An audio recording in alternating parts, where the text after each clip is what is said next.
Genuinely problem solve করা। যখন আমরা একটা স্কুল দিব, একটা ডে সেন্টার দিব, আমরা পুরো সিস্টেম্যাটিক চেঞ্জ করব।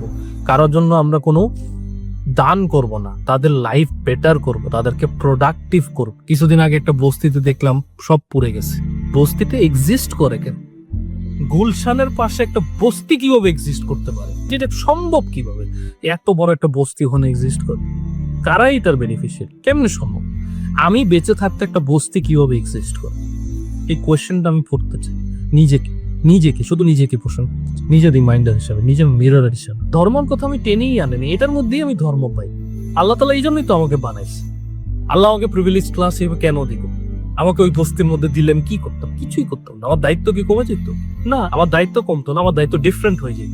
কিন্তু আপনার কারণে যদি একটা গ্রামের মানুষের লাইফ ঠিক না হয়, একটা গ্রামের মেয়ের লাইফ, একটা বস্তির মেয়ের লাইফ ঠিক না হয়, একটা বুয়ার মেয়ের জীবন ঠিক না হয়, তাহলে আপনার পড়াশোনা করে লাভ নেই। আপনি একটা বার্ডেন, একটা বোঝা। আমি একটা বোঝা। এটাই আমার রিমাইন্ডার, এটাই ভিশন।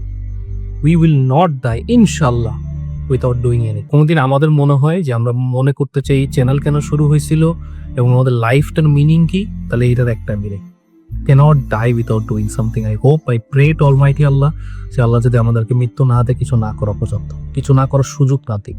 আমাদের কোনো স্টেবিলিটির দরকার নেই।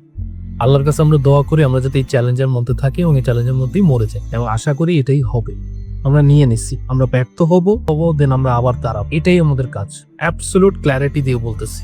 আমরা টাকা কামাবো, আমরা পাওয়ারফুল হব, আমরা রাজনৈতিকভাবে পাওয়ারফুল হব, যাতে আমরা মানুষের লাইফের প্রবলেম সলভ করতে পারি। একজন দিয়ে শুরু করতে হবে, রাজা হইতে হবে, রাজা হইতে হবে। এবং আমি চাই আপনাদের মধ্যে যাদের এই চিন্তা আছে যে আপনারা রাজা হয়ে প্রবলেম সলভ করতে চান, তাহলে অবশ্যই আমাদের সাথে আসেন। এটা আপনাদের জন্য শুধু দাওয়াত আমার পক্ষ থেকে। আসেন, আমাদের হোয়াটসঅ্যাপে নক দেন, আমাদের টেলিগ্রামে নক দেন, আমাদের সাথে কথা বলেন, ইউটিউবে কমেন্ট করেন।